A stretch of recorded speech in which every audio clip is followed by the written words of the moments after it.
नमस्कार मंडळी. ठरलं तर मग या मालिकेच्या पुढील भागामध्ये आज आपण पाहणार आहोत की रूममध्ये सायली अर्जुनला म्हणते, मला एक गोष्ट कळली नाही हो, तुम्ही महिपतला जे फोटो दाखवायला निघाला होतात ना, त्याने महिपतवर एवढा परिणाम कसा काय झाला?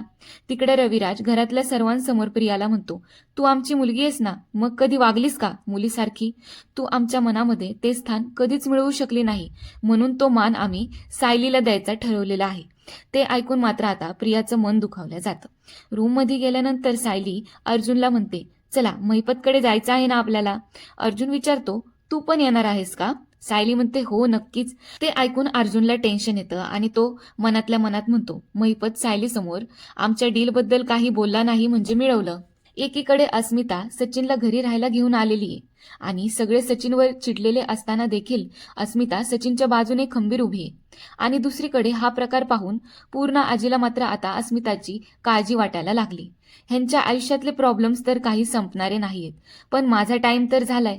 पण तुम्हाला आमच्या व्हिडिओ आवडल्या असतील तर चॅनलला सबस्क्राईब करा, व्हिडिओला लाईक करा, बेल आयकॉनवर क्लिक सुद्धा करा. बाय बाय मंडळी.